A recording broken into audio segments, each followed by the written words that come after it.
I am very delighted today to interact with one of my inspirer or role model, Professor Adrian Kennedy. He is a student who has failed in his school and then he taken so much and he become one of the greatest personality who inspires so many people. So he is a international sportsman who played not only one sports, whereas three sports he represented Indian team, and he was a very successful manager who has created a great empire in Tata Steel sports department. He is the one who wrote so many books. He is an author, and he is the one who created an empire in the history of Indian hospitals, a lifestyle medicine, and then he went to many countries and given lectures.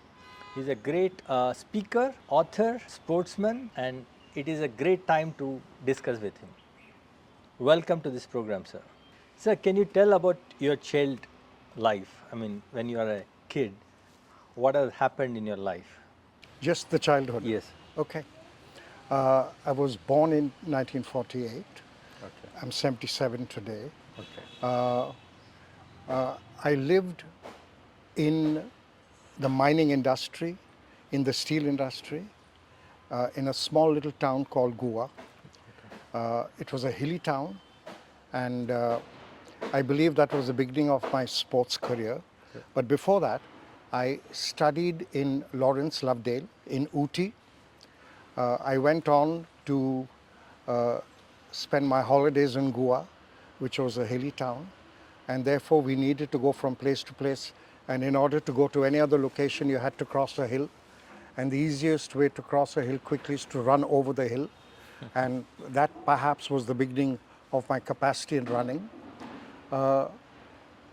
When I was a teenager, after school I went to college in Kolkata and Lucknow, Xavier's in both locations, La Martiniere in Lucknow and Xavier's over there. I then, during this period, I was involved in sport. I was a young, promising runner and under the Tata tutelage with the National Institute of Sport. And one incident in school that may have caused me some milestone in my life, in a manner of speaking, Right. was the fact that I was found to be academically insufficient, and I was advised not to sit for the Cambridge exams because I may not pass, which was a polite way of saying please leave school, which I did, and I was impacted by that, and I decided that I needed to do better, and therefore I went on to study a lot. I graduated with not one or two, but 9 or 10 degrees, including a PhD from the United States. And during this period, I needed to, in a manner of speaking, redeem myself. And the only way to redeem yourself in a public school is to get the President's Medal. The President's Medal is the government of India. Our president gives us one medal per year per public school to the best all-round student. So while in 1964 I was asked to leave school, by 1965 I got the President's Medal for being the best all-round student.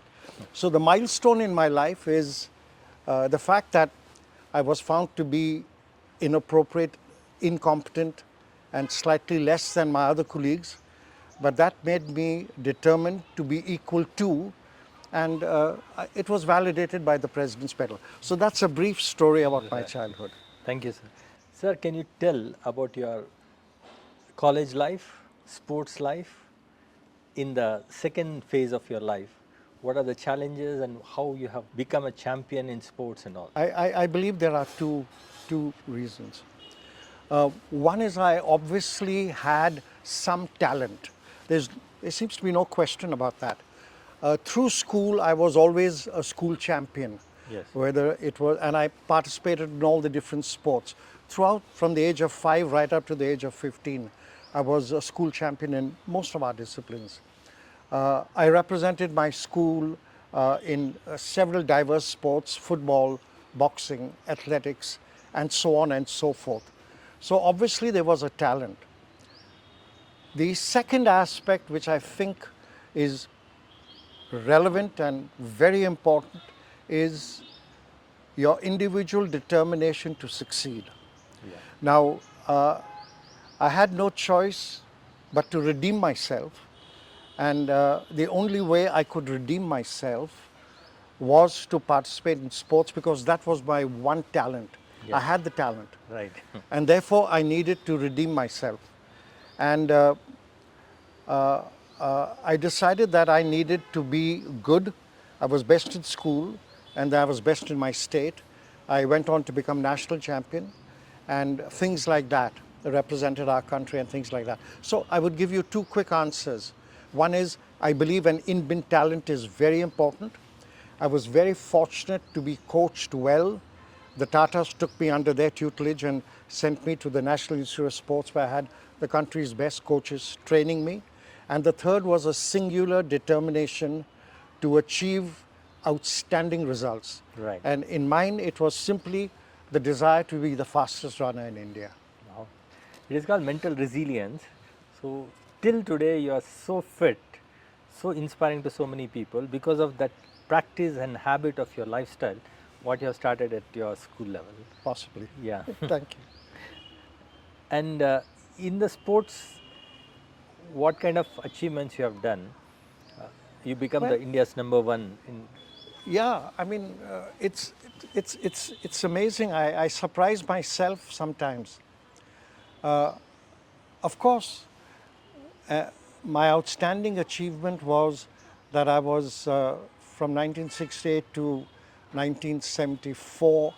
I was consistently amongst the top three and even the number one, oftentimes in India, in the 100 meters, and clearly the winner or the national champion in the 200 meters during this period. So I was national champion. That was good. But it, it will surprise a lot of people, and it surprises even me, that I actually represented India in 3 sports disciplines. Oh, wow. Yeah, I'm surprised. The first one was rugby. Now, rugby is a game that is played in English public schools, and I Yeah. studied in Lawrence Memorial Royal Military Academy.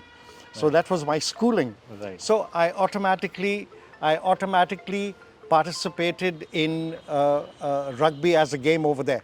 I represented India in the international rugby tournament, Wow. playing against Asian countries like Malaysia, Sri Lanka, Thailand in those days, and so on and so forth. That was number one. So, can you share your life? I mean, some of the accidents happened. Can you tell about that? What happened? How it has happened? Then I went on, of course, to represent India in track and field during the period 68 to about 74. And then, surprisingly or unfortunately, I had an automobile accident. I was run over by a car over my leg, and Which year it was? this happened in 1974. Okay. In 1974, we were all training with the Olympic team. We were part of the trial sportsmen for the Olympic Games 1976. That would have been somewhere, it was somewhere in America, I believe.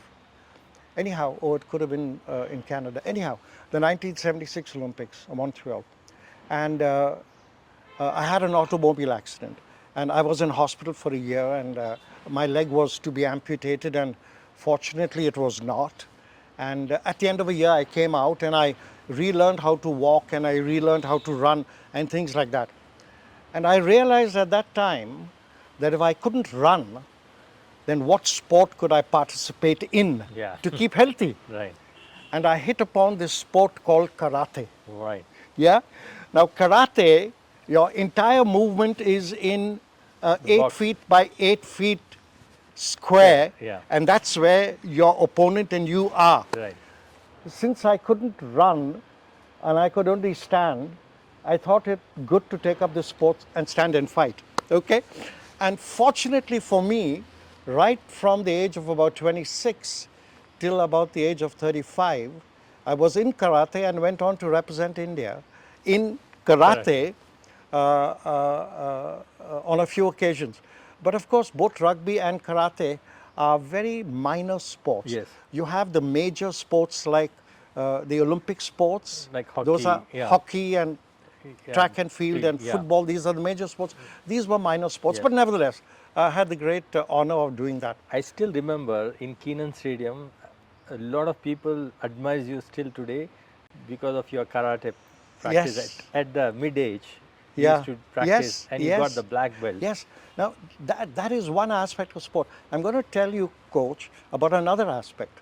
And after I retired, I was asked to manage the sports department, and I Yes. was happy to do that. And one of the schemes that we had was the creation of champions.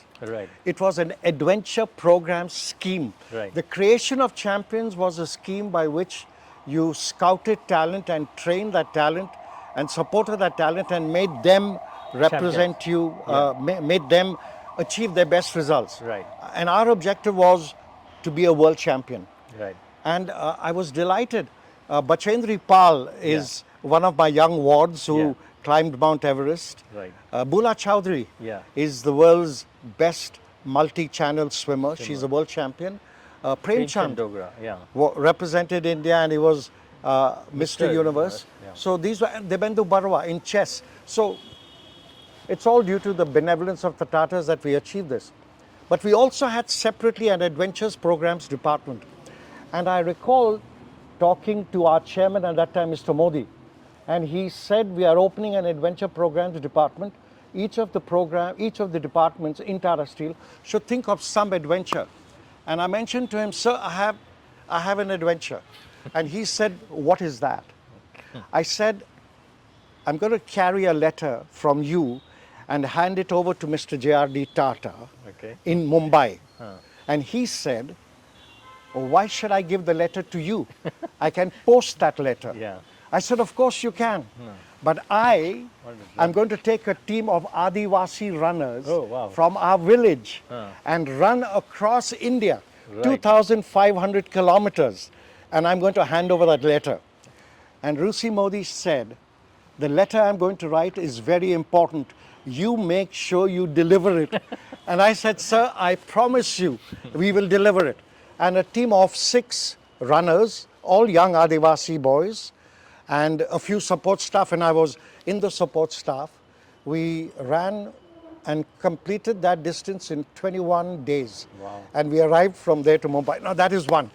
Now, there was another one in which a team of young Tata Steel individuals mentioned that they were good swimmers and they wanted to swim down or raft down the Ganga Yeah. from Gomukh, which is the mouth of the Ganga, Yeah. to Diamond Harbour in Kolkata, which was 2,000 kilometers away. Right. And the Tata sponsored that. And I'm absolutely delighted that my young team of Mazdoors is Yeah. a word we use Yeah, then. yeah, absolutely. Our workers, Yeah, the yeah. lowest level of worker who carries loads, etc.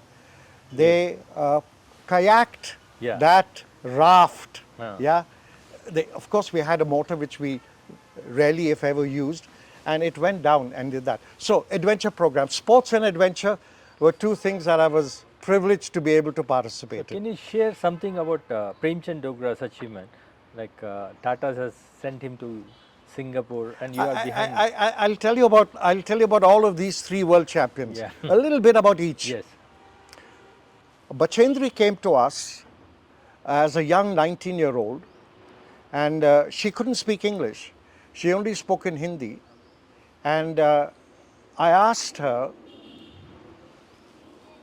what do you want to do? She came along with Brigadier Gyanchand. Yeah. And I asked her, what do you want to do? And she said, I want to climb Mount Everest. in the mountains, because she came from that part of the Yeah. world.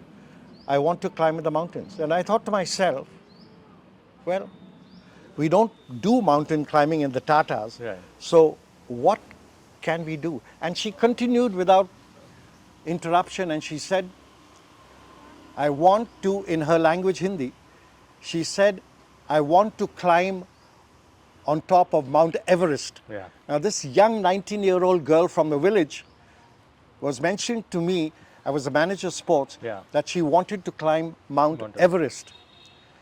And I said, do you really want to do that? And she said, I will do that. I said, give me 10 minutes, Right. please. She was asking for a job, Yeah. or she was asking for sponsorship. I went across to my managing director, Mr. Rusi Modi, and I told him, sir, forgive me. It's very kind of you to let me meet you for a minute, but how would you like to plant a flag of Tata Steel on top of Mount Everest? Yeah. And he looked at me and said, and how do you plan to do that? I said, sir, there is a young girl sitting in my office who says that she will climb Mount Everest. And he said, you believe her? I said, I believe her, sir. He said, Adrian Kennedy, if that girl does not put our flag on top of Mount Everest, I am going to sack you. I said, sir, I agree with you because it's going to cost us a lot of money to train her. Absolutely. I agree with you. You can sack me if you wish. But Bachendri climbed Everest, Yes. and she put that flag up there. Now that's the story of Bachendri Pal. You asked me about Prem Chand, but before that I will tell you about Bhula Chowdhury. Bhula Chowdhury was a national champion. She was the butterfly stroke champion, represented India in the Asian Games, and was a medal winner.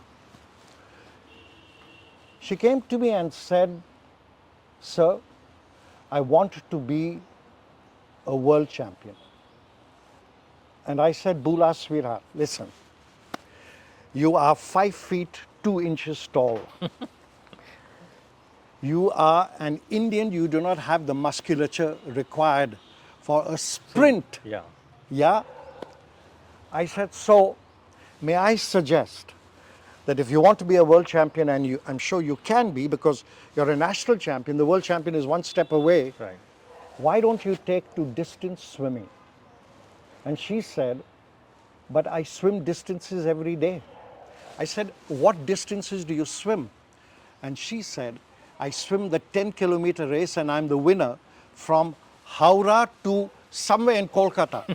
I said, okay, but can you swim the English Channel? She said, where is that? I said, it's between England and France. She said, how far is that? I said, it's 50 kilometers. She said, I've done 10, I can easily do 50, is what Bhula said. And again, I went to my managing director, and this time it was Jamshed, Dr. Jamshed Irani. Yeah. And I told him, Dr. Jamshed, there's this young girl in my department who wants to swim the English Channel. And Dr. Jamshed said in his characteristic humor, why doesn't she take the Channel boat? I said, sir, she wants to swim. And he said, Adrian Kennedy, if she drowns, you will pay the price. I said, sir, I promise you she will not drown. He said, are you going to be in that boat to accompany her? I said, I promise you, sir, I will accompany her. Bhula Chowdhury swam the English Channel. Not only did she swim that 50 kilometers, she went on to swim more channels than any other human being in the world. Wow. She is today the leading world champion. She has swum 10 to 12 channels, Gibraltar to Africa. I was with her when she swam from Sri Lanka to India, Wow. and that was at the height of the LTTE The terrorism. terrorism. I was with her during that. That was the second story. The third story is Prem Chand. So Prem Chand came to us. He is from the Punjab. Again, could not speak English. And surprisingly, all my kids, if I may say so, Yeah. came to us in their local language, and they all came out to be very fluent in English because we encourage them to study, we encourage them to graduate, we encourage them to learn English because we knew that they will all retire at the age of 25 or 26, but we have given them a job for life. Life, yeah. So we have to make them capable of doing something else. So we made it compulsory for them to graduate, and we helped them. So Prem Chand came to me, a young from a farming family in the Punjab. Yeah. And he told me, sir, I want to be Mr. Universe. I said, Prem, अब Mr. India है कि नहीं? He said, साहब, हम Mr. India तो है. I said, दिखाइए. Which means take off your shirt. Yeah. Now, Prem did not take off his shirt, but he lifted his pant and he showed me his calf. Yeah. And that calf was the biggest calf I have ever seen in my life. And as a physiologist, I know that the most difficult muscle to build is the calf. Yeah. And I asked him, I said, Prem, ये कहाँ से आया? And he said, साहब, ये तो natural है. So I said, okay, Prem, चलो, आपका diet क्या है? He said, साहब, हम तो pure vegetarian है. I said, Prem, आप Mr. Universe कैसे बनेगा प्रेम अगर आप vegetarian है? He said, साहब, हम तो Mr. India बना vegetarian में. हम तो Mr. Universe बनेगा vegetarianism में. I said, ठीक है प्रेम, हम लोग try करेगा. We modified his diet. We gave him a whole lot of legumes and beans and gram and things Adhikari like sir that. also. Coach Adhikari was Mr. India. Yeah. He became his coach. Yes. He became his coach. We did that. And I can tell you that in 1987, I accompanied Prem to the World Championship in Spain, where he was declared Mr. Universe. It was a great joy. Yeah. And subsequently, he went on to Las Vegas to become Mr. Universe also. So these are 3 world champions that I can recall of. And of course, there were many, many more. The sports department of Tata Steel, we got 6 world champions at that time. Yes. 6 Padma Bhushan. Shris Yeah, Padma Shri. and a few Padma Bhushans, Arjuna about 20 Awardees. Arjuna awardees, and 200 international sportsmen, 100 of which came from the villages surrounding thing. So that's the great story of Tata Sport. Absolutely, sir. It's very, very delighted. So when I joined, you just shifted from sports to the executive health department. That's an interesting story Yeah. again. Satish Pillai has taken over. Yes, So yes. as you said, we all groomed.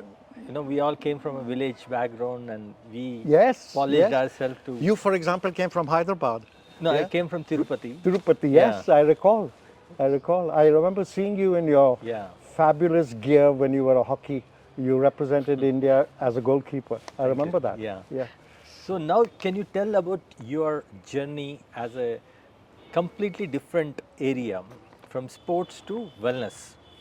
Okay. Okay. You know, I was in the sports department in Tata Steel, and we used to get a budget. Right. Now that budget was in the region of about 20 or 30 crores. Okay.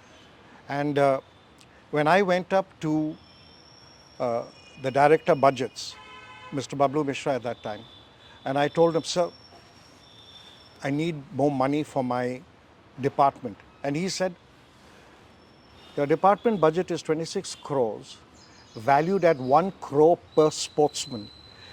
You have only 20 sportsmen. Yeah. You tell anybody that you are getting 1 crore per sportsman and they will fire me for giving you too much money. Right. So go away. Don't come and ask me for more money. Yeah. So I went back, and with the determination that only a sportsman can have of winning at any cost, I went back and I thought to myself, he said I only have 20 sportsmen and we have 75,000 to 80,000 sportsmen in the works.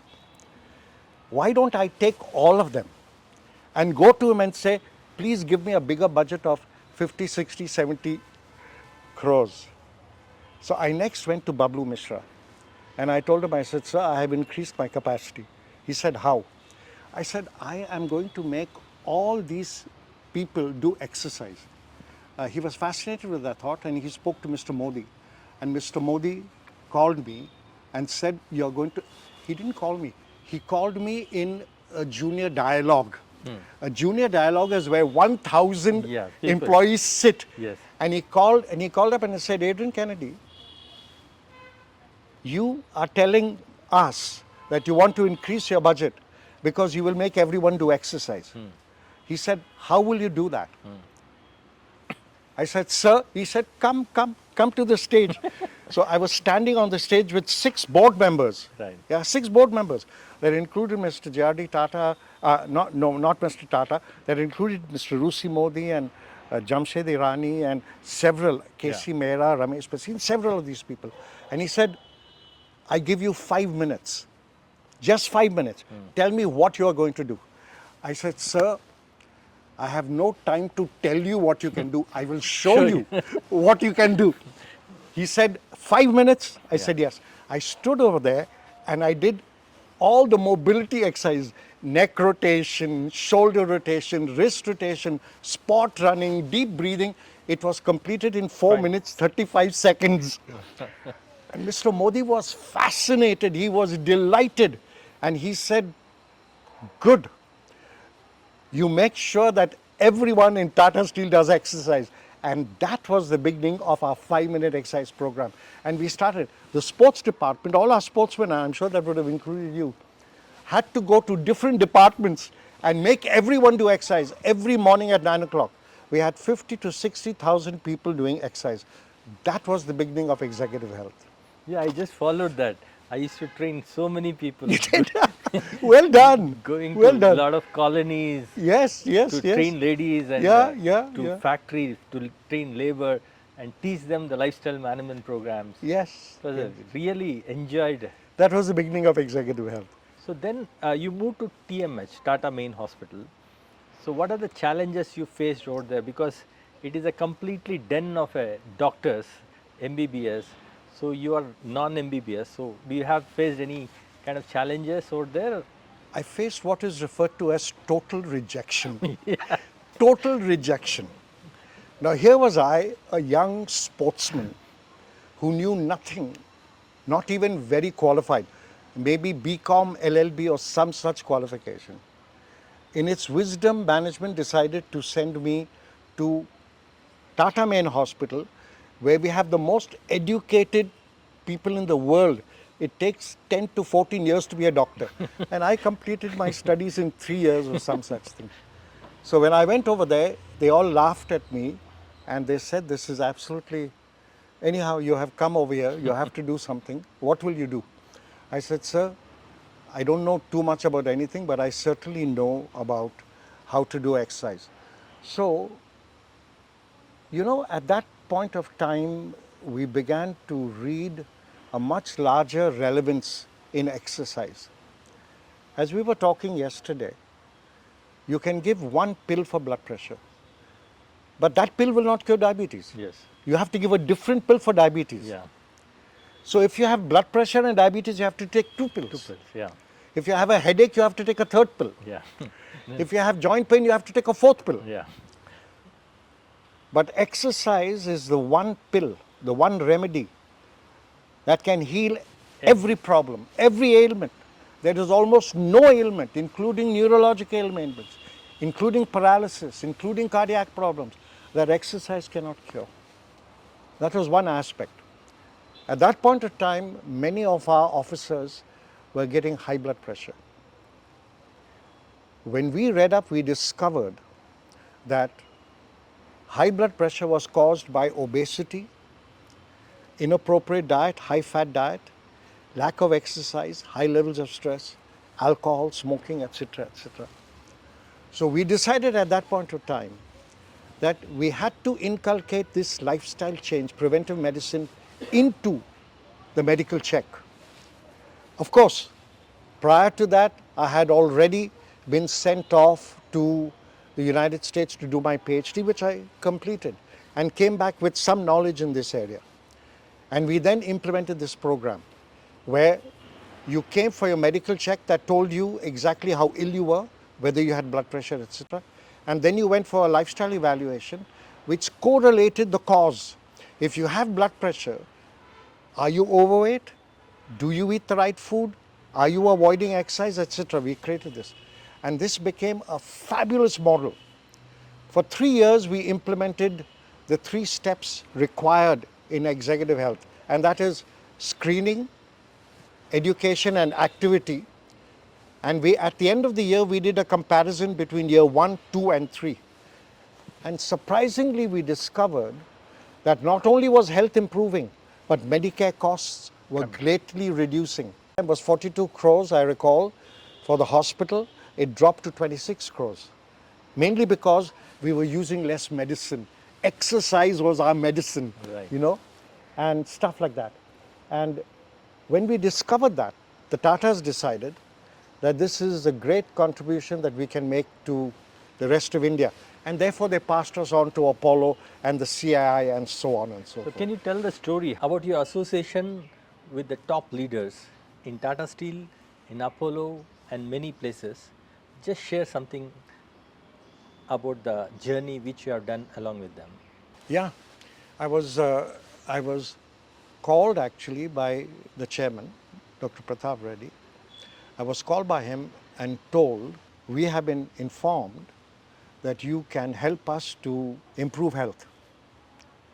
And we don't see any relevance to that because we are managing illness. Right. So why should we take you to Yes. improve people's health? So I told him, I said, sir, currently you are looking after 10% of the human population, broadly, Yes. all hospitals, Yeah. people who are sick.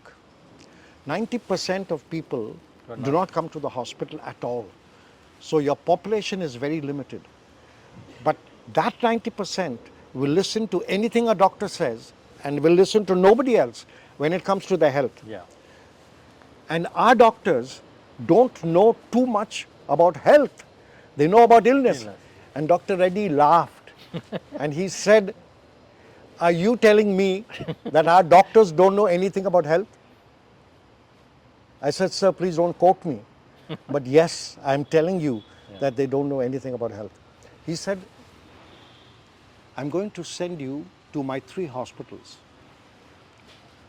Hyderabad, Delhi, and Chennai. And I'm going to ask all my doctors to listen to your lecture, whatever you give.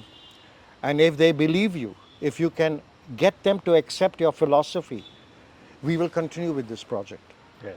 So I said, fine. So I went to these 3 cities and they all mentioned unanimously at every one of these cities that what are you planning to do in Apollo? I said, sir, we are planning to improve health. And he said, why do you want to do that when we can do it? I said, how will you improve health? They said, well, anyhow we tell people, do your exercise, reduce your weight, avoid smoking, etc. I said, very true, sir. And can you tell me, what exactly do you tell them to exercise? And they said, we tell them to exercise, go for a walk. I said, beyond that, is there anything else? For example, do you know what is the perfect capacity to walk? Do you know what is the right speed to walk? Are you aware of how many calories are burnt per hour of exercise? Do you know the difference of calorie burn between fast running or jogging and walking? Do you know joint mobility movements? Do you have any idea of strength building? Do you have any idea of any of these things? I said, do you know that the components of an exercise are stamina, strength, and flexibility? Are you aware of these things? He said, we simply tell them to exercise. I said, and after that, what do they do? He said, that is their business. Yeah. Yeah. I said, now you're talking about food. I said, do you know what an acceptable weight is? Do you know how many calories a person burns? Do you know how you can reduce weight and all these other factors? Do you know which are the foods that are calorie dense, meaning no matter how much of that eat, you do not put on calorie weight? Do you know which foods add to diabetes and things like this? They said, look, we don't need to have this knowledge. I said, sir, we have the knowledge. Health professionals have this knowledge. Let us work together and see what we can do. So, at the end of my 3 seminars, I was called back to Dr. Reddy's office, and I was told that the doctors say this guy talks too much. Yeah, but he talks some sense. Yeah, let him do it. he cannot do any harm. If at all, he will do a little good. So we did that. And we worked with Apollo, and we implemented that program. And that program became standard in the world. Apollo's program was picked up by Harvard. Harvard in 2005, remember we started Apollo in about 97, 2000. In 2005, Harvard came over to study the Apollo program. Right. And we did seminars with Harvard across 5 cities. And at the end of that, Harvard implemented that program around the world, along with the WHO. Yeah. So yes, I was invited to, I passed the test in a manner of speaking when it came to Apollo hospitals. Sir, actually, there is a leadership and people management. I heard a lot in Tata Steel when Rusi Modi is a very good people management and all. So I have seen you from past 30 years, you manage so well, people get attracted to you. You know, most of the ladies, the kind of respect you give it to them, the way you handle them. So what is the secret for that? Like, how you love them so much. And also you actually see the good things in people, the champions you made, 3-4 examples you have given, you made all of us, including me, a champion in sports or in life. So what kind of things you see in us? I firmly believe that if any team member fails, it's the failure of the leader. Yes. I firmly believe that. I also know that each person has some talent which is unique and outstanding. So all you have to do is to build on that particular talent. Yeah? Now, let's look at let's look at leadership in a simple way. You know, yesterday you asked me a question about leadership and health. Yes. Yeah?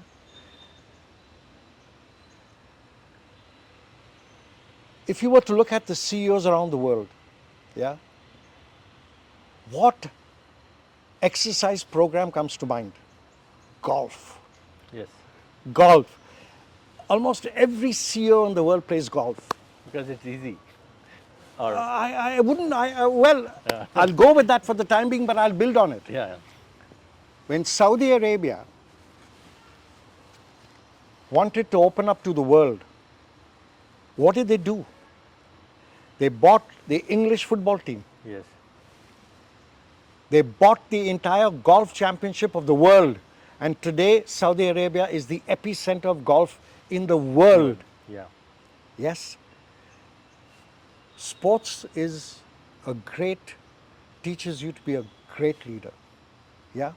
Now, if you were to look at the characteristics or the personality or the life of any great leaders, as we were talking about, whether it is Bezos or whether it is Elon Musk, Yes. or whether it is our own Nadella or Neogi, or even the managing director of Tata Steel, Narendran, yeah. or any of these people, they have 4 or 5 common characteristics. One is they dream. They dream the impossible. They dream the impossible. Yeah. Yeah. And they achieve it.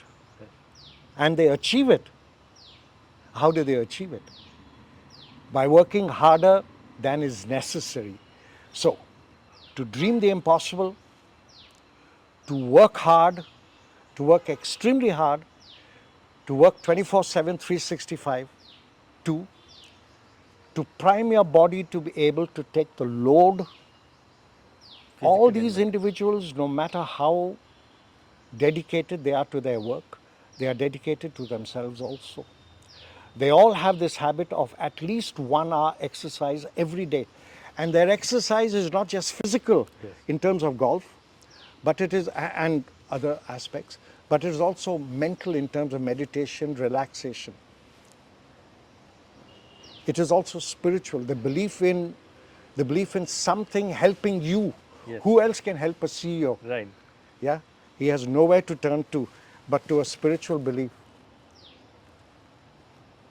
I believe these are the characteristics. And the last characteristic, to give more than you get. Yeah? Which means that if you're given a job, do not work according to the salary you get. Work to complete that job no matter what. Yeah? Now, the very first one, dream the impossible. Yes. Any one of your team that tells you that they can achieve an impossible result, believe it and give them every opportunity to succeed. Yes. And they will succeed. This is what I found. Yeah, that's how you made all of us champions. Yes. Well, you made yourself a champion, sir. You made yourself a champion. I only believed in you. Yeah. I only believe what you told me. A lot of people, they don't believe what we say. So that is a great skill what you have. I would imagine that's because a lot of people didn't believe me when I said I wanted to do something. And, well, I achieved it. Yes. Sir, you have written so many books. So can you tell us how you have written the books, why you have written the books, how is it impacted the country or the world? Lifestyle medicine is a completely new science. Right. It was unknown to the world prior to 1970. Yeah. Around 1970, many outstanding professionals began to look at the causation of disease. Right. And we discovered, through the Framingham study, we discovered that lifestyle was the major causative factor in disease. For example, inappropriate diet, low levels of activity, high levels of stress, smoking, things like that caused hypertension, diabetes, hypercholesteremia, which in turn caused heart attacks, smoking caused cancer, and things like this. And all of these were lifestyle related. All of these were within the control of the individual. It was almost like self-suicide. We were killing ourselves by the way we lived. Yeah? And so a few people began to think that we should create a system by which we can manage lifestyle management. Right. And that's how the concept came up. Now, I was one of the early thinkers at that time in the 70s, 80s, and Tata Steel, my organization, was kind enough to send me off to the States in order to do my studies, in order to learn more about this, except that there was no such course. Right. I was sent to the United States to study lifestyle medicine, but there was no subject in any university Yes. that was lifestyle medicine. So I studied a whole range of other activities such as exercise, nutrition, stress management, and so on and so forth. And then went up to my university with the idea of doing my PhD because I had already done the other degrees. Right. And I suggested to them that I would like to do preventive and promotive health or corporate wellness. Right. So they told me, of course, it's a good idea. Your hypothesis is that the way we live causes the diseases we have. And if we change the way we live, we can then reduce the diseases that we get or heal the diseases that we have. I said, that is my hypothesis. So they said, okay, if you can prove this on 10,000, 20,000 people, well, that would make a good PhD. So I said I can do it, but I can do it in India because in the United States I don't have this population. Yes, I was sent back to India every year in order to complete the study, which we did through Tata Steel. We completed the study. Now, when we completed that study, we decided Apollo Hospital picked up this concept. And we discovered that the patient or the client is one person. But if you are to treat his disease, which is high blood pressure or heart attack or cardiac ailment or cancer, you require several specialists. Absolutely. You require the surgeon, you require the physician, the endocrinologist, the diabetologist.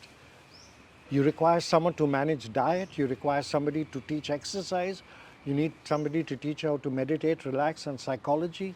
You get somebody to teach you how to quit dependencies and all these other things. Yes. So we conceived that we could put all this into one subject Yeah. called lifestyle management. Yeah. So lifestyle management is a subject that integrates the way we live, correlates it with the diseases we have, and then utilizes a change of lifestyle to reduce the impact of disease. Now this is easily said, Yeah. but when you decide how do you make a lifestyle professional? A lifestyle professional currently in the world, or at that time in the world, they were all different people doing different things. Yes. So we decided to create one subject in which we would teach all of this to everyone. Yeah. So the doctor could become a health professional, the health professional could understand medicine, the psychologist could understand nutrition, the exercise specialist could understand psychology, the physician could understand exercise, and so on and so forth. We wanted to bring them all under the same umbrella so that each of them would respect each other's disciplines, and they would advise the patient, keeping in mind that there were other aspects to the disease, Absolutely. which is exercise or medicine or whatever. I mean, exercise is one aspect, but the patient is taking medication. Yes. Now, if he's taking diabetic medication, should he exercise before the medication or after the medication? Right. Now, these are very subtle things that are important. Yes, Okay. absolutely. So everyone has to understand everything. It was a great concept, but it was a brand new concept around the world. Yeah. And therefore, we had to write books on each of these subjects. Right. So, we got together and wrote a series of 9 or 10 books. Yes.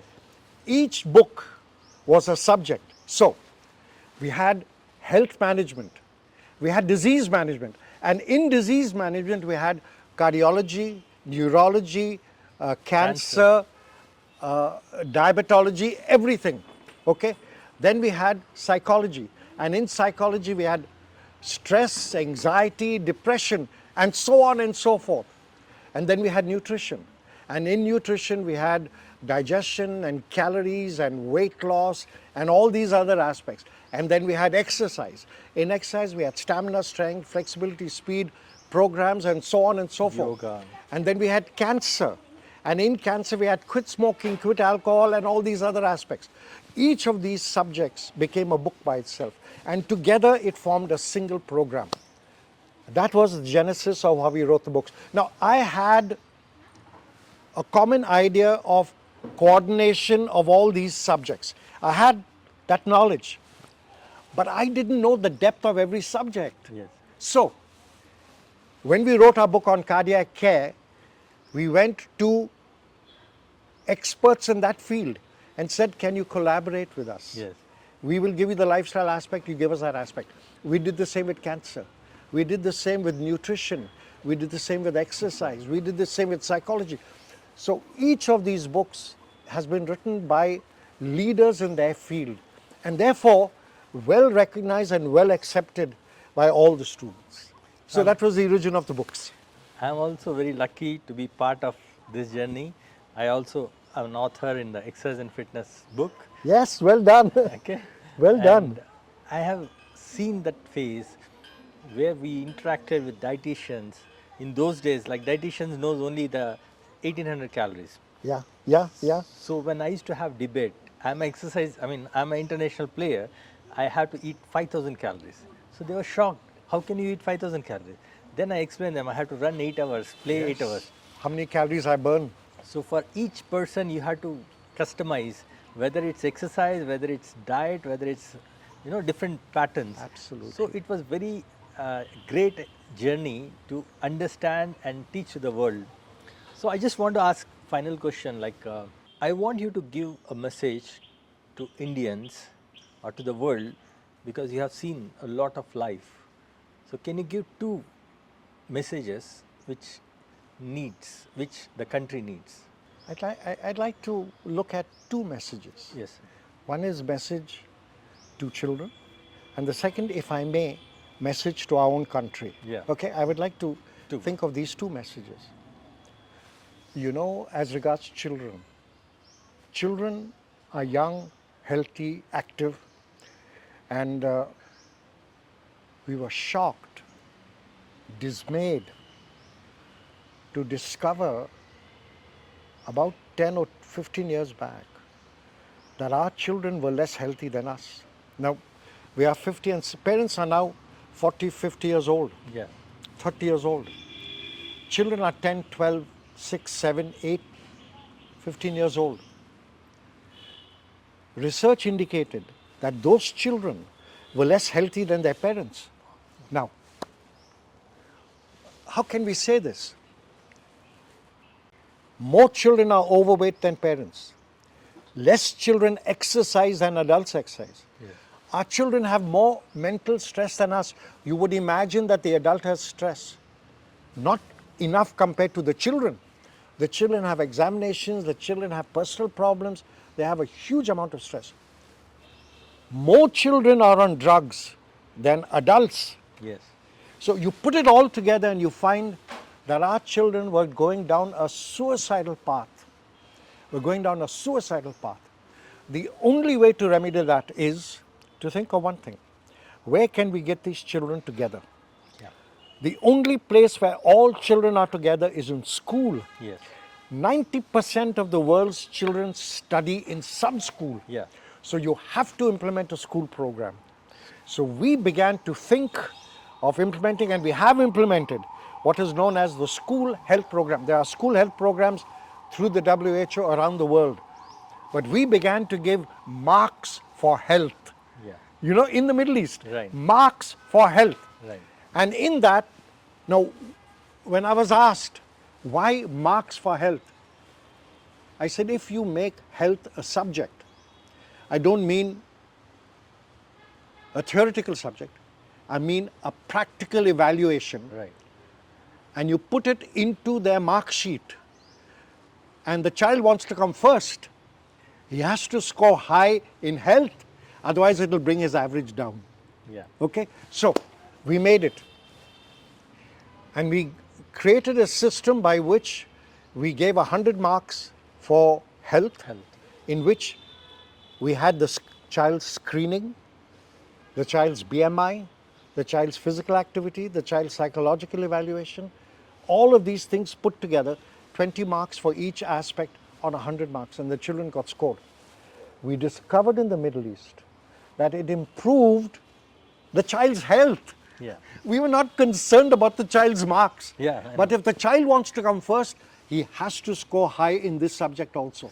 So the school health plan is a brilliant plan which teaches children how to be healthy. 3 steps. Step 1, screening. Step 2, education. Step 3, inter-school sports. Yeah. Sports. Yeah. Every child has to play sports. Yeah. If you play sports, the child will be healthy. That's it. So that was our school plan. That's one thought that I would like to lead. A second thought for our country. You know, Coach, corporate health, lifestyle medicine started in India. India was one of the early countries in the 70s, 80s that did it. I tell you this, I attended the World Conference in Geneva in 2020, 2021 was some such thing. The World Conference, the WHO was there and leaders in various disciplines were there, and one topic was lifestyle medicine, was one topic in that World Conference. Yes.